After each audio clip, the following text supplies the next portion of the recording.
আসসালামু আলাইকুম ওরহমতুল্লাহ। সম্মানিত দর্শক শ্রোতা, কেমন আছেন?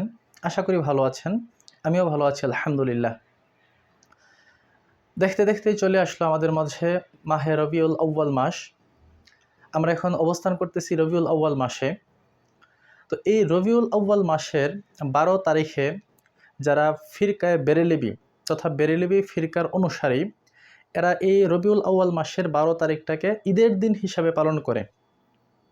তাদের দাবি হচ্ছে এই দিন আল্লাহ রাসূল সাল্লাল্লাহু আলাইহি সাল্লাম জন্মগ্রহণ করেছেন, তাই এই দিনটিকে প্রতি বছর একটা ঈদের দিন হিসেবে উদযাপন করতে হবে, পালন করতে হবে। আমাদের দাবি হচ্ছে আল্লাহ রাসূল সাল্লাল্লাহু আলাইহি ওয়াসাল্লামের জন্মের তারিখ ইসলামের ইতিহাসে সুনির্দিষ্টভাবে প্রমাণিত না, সুস্পষ্টভাবে অকাট্যভাবে প্রমাণিত না। রাসূলুল্লাহ সাল্লাল্লাহু আলাইহি ওয়াসাল্লাম কোন তারিখে জন্মগ্রহণ করেছেন এ নিয়ে ঐতিহাসিকদের মধ্যে বেশ কিছু ইখতিলাফ বা মতবিরোধ দেখা যায়। এক এক ঐতিহাসিক এক একটা তারিখের ব্যাপারে আলোচনা করেছেন। কোনোটাকে আসলে অকাট্যভাবে সুপ্রমাণিত এরকমটা বলা যায় না। তবে এই বেরেলবিদের দাবি হচ্ছে যে না, 12ই রবিউল আউয়ালই হচ্ছে নির্দিষ্ট তারিখ, সঠিক তারিখ। এটার পক্ষে নাকি সহিহ হাদিস আছে, তারা দাবি করে থাকে। আর আমরা যখন বলি যে না, রাসূল সাল্লাল্লাহু আলাইহি সাল্লামের জন্মের তারিখগুলা সুস্পষ্ট না, কোনো একটা নির্দিষ্ট তারিখকে অকাট্যভাবে বলা যাবে না, তখন তারা আমাদেরকে বিভিন্ন ট্যাগ লাগায়। তারা বলে আমরা নাকি দুশমনে রাসূল, গুস্তাখে রাসূল, আমরা নবীর দুশমন, নবীর আগমনে নাকি আমরা খুশি না, আমরা বেজার, আমরা শয়তানের বন্ধু, নবীর আগমনে শয়তান যেরকম বেজার আমরাও তদ্রূপ বেজার, তাই আমরা হচ্ছি শয়তানের বন্ধু। এরকম বিভিন্ন বিভিন্ন ট্যাগ তারা আমাদেরকে লাগিয়ে থাকে। তো আজকে আমি একটা প্রমাণ দেখাবো যে এই বেরেলভি ফিরকা, যাকে সকল পীরদেরও পীর মনে করে, পীরানে পীর দস্তগীর, কাকে বলে বলেন তো? যাকে তারা গাউসুল আজম এই লকব, এই উপাধি পর্যন্ত দিয়েছে হযরতে আব্দুল কাদের জিলানী রাহিমাহুল্লাহ। আব্দুল কাদের জিলানী রাহিমাহুল্লাহ তিনি নিঃসন্দেহে ইসলামের ইতিহাসের একজন উজ্জ্বল নক্ষত্র ছিলেন। তিনি একজন হক্কানি আলেম ছিলেন, সহি আকিদার একজন আলেম ছিলেন, অনেক উঁচু মাপের একজন ব্যক্তিত্ব ছিলেন, তাকে আমরা শ্রদ্ধা করি আলহামদুলিল্লাহ। কিন্তু তাকে নিয়ে এই বেরেলভি ফিরকার লোকজন বাড়াবাড়ি করতে করতে তাকে ক্ষুধার আসনে বসিয়ে দিয়েছে। তাকে গাউসুল আজম লকব পর্যন্ত দিয়েছে, যে গাউসুল আজম একমাত্র আল্লাহ তাআলা হতে পারেন। তাকে গাউসুল আজম, তিনি দস্তগীর, তিনি বড় পীর, পীরানে পীর, পৃথিবীর সকল পীরদেরও তিনি পীর, এই সমস্ত উপাধিতে তাকে ভূষিত করেছে। তার নামে তরিকা তৈরি করেছে, কাদিরিয়া তরিকা। এই বেরেলভি ফিরকার বেশিরভাগ লোকেরাই কাদিরিয়া তরিকার অনুসারী। তারা নিজেদের নামের শেষে কাদিরিয়া নামটা পর্যন্ত লিখে নিজেদেরকে কাদিরিয়া তরিকার লোক প্রমাণ করার জন্য, আব্দুল কাদের জিলানীর অনুসারী প্রমাণ করার জন্য নামের শেষে কাদিরি পর্যন্ত এরা লাগায়। তো আজকে আমি আপনাদের সামনে প্রমাণ করে দিচ্ছি যে স্বয়ং আব্দুল কাদের জিলানী রাহিমাহুল্লাহ ওনার মতে রাসূল সাল্লাল্লাহু আলাইহি ওয়াসাল্লামের জন্ম তারিখ কবে, উনি কিন্তু এই 12ই রবিউল আউয়ালের অনুসারী না বা প্রবর্তক না।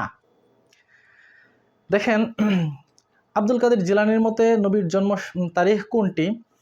আব্দুল কাদের জিলানী রাহিমাহুল্লাহ ওনার একটি বিখ্যাত গ্রন্থ আছে, আল গুনিয়াতু লি তালিবি, বাংলাদেশের মানুষের কাছে গুনিয়াতুত তালিবিন নামে পরিচিত। এটির দ্বিতীয় খণ্ডের 91 পৃষ্ঠা, দ্বিতীয় খণ্ডের 91 পৃষ্ঠা। তো এই দ্বিতীয় খণ্ডের 91 পৃষ্ঠার একদম শেষের লাইন, 91 পৃষ্ঠার যে লাস্ট লাইন, ওইখানে তিনি লিখেছেন কি সম্পর্কে? আশুরা সম্পর্কে আলোচনা করতে গিয়ে, যে আশুরার নামকরণ কিভাবে হয়েছে, যে আশুরার নামকরণ আলোচনা করতে গিয়ে উনি বলেন যে 10 জন, এই আশুরার দিনে 10 জন নবীকে আল্লাহ তাআলা 10টি কারামত প্রদান করেছেন, সম্মান প্রদান করেছেন। এর মধ্যে একটা হচ্ছে গিয়ে কি, এই আশুরার দিনে আমাদের নবী সাল্লাল্লাহু আলাইহি ওয়াসাল্লাম জন্মগ্রহণ করেছেন। তিনি সুস্পষ্ট লিখেছেন যে ওয়ালিদা নবিয়ুনা মুহাম্মদ সাল্লাল্লাহু আলাইহি ওয়াসাল্লাম ফিহি, যে আমাদের নবী সাল্লাল্লাহু আলাইহি ওয়াসাল্লাম এই আশুরার দিনে কি করেন? জন্মগ্রহণ করেন। তাহলে তিনি তার চিন্তা কি, বা তিনি কোনটার অনুসারী? তিনি তার অনুসারী হচ্ছে যে আশুরার দিনে রাসূলুল্লাহ সাল্লাল্লাহু আলাইহি ওয়াসাল্লাম জন্মগ্রহণ করেন। এখন তার এই ফতোয়া কি বেরেলভি ফিরকার লোকজন এখন মানবে? মোটেও না। যতই তাকে গাউসুল আজম বলুক, পীরানে পীর দস্তগীর বলুক, বড় পীর বলে চিল্লাক, এই ফতোয়াতে কিন্তু, এই মাসালাতে কিন্তু তারা তাদের গাউসুল আজমকে তারা তালাক দিয়ে দিয়েছে। এই ফতোয়াতে তারা তাদের গাউসুল আজমকে বোল্ড আউট করে দিয়েছে, জীবনও মানবে না। এরা মানে অকাট্যভাবে 12ই রবিউল আউয়ালকে মানে এবং ওই দিনটাকে ঈদ হিসাবে পালন করে। অথচ তাদের তাদের তথাকথিত ঘোষিত এই গাউসুল আজম, তার দাবি হচ্ছে 10 তারিখ, মুহররমের 10 তারিখ আশুরার দিন আল্লাহ রাসূলের জন্ম। কিন্তু তারা কি এখন এই ফতোয়াটা মানবে? তাহলে কাদেরটা ঠিক? এখন কাকে গুস্তাখে রাসূল বলবেন? কাকে এখন শয়তানের বন্ধু বলবেন? বলেন তো দেখি। দেখি সাহস আছে কিনা আব্দুল কাদের জিলানীর শানে সমস্ত কথা বলেন দেখি যে তিনি ভুল করেছেন। এখন কে সঠিক কে ভুল?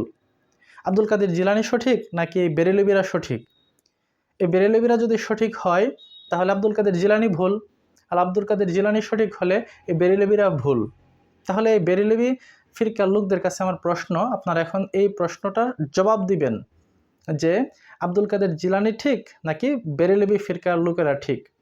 আমি কিন্তু আবার তথ্যসূত্রটা বলে দিচ্ছি যে তার আল গুনিয়াতু লি তালিবি কিতাবের 2য় খণ্ডের 91 পৃষ্ঠার একদম লাস্ট লাইনে এটি পেয়ে যাবেন, এবং কিতাবটির একদম মূল নুসখাতেই পাবেন, যেটি দারুল কুতুব ইলমিয়া বৈরুত লেবানন থেকে প্রকাশিত যে নুসখা, ওইটার মধ্যে আপনারা পেয়ে যাবেন।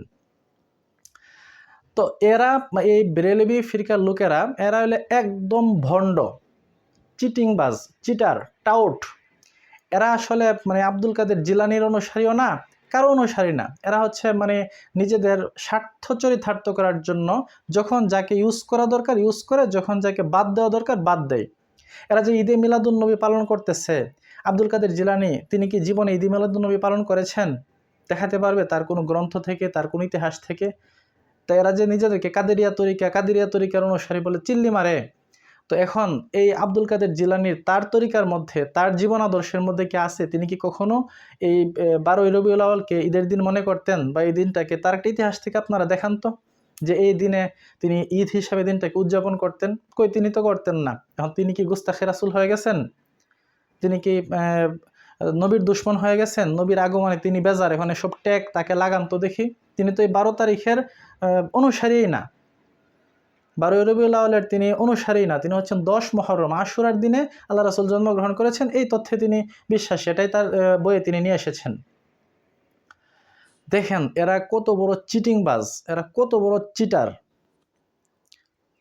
এদের বিশ্বাসঘাতকতা কতটুকু। আসলে এরা না আব্দুল কাদের জিলানীর অনুসারী, না আল্লাহ রাসূলের অনুসারী, না আল্লাহ রাসূলের ভালোবাসার অনুসারী।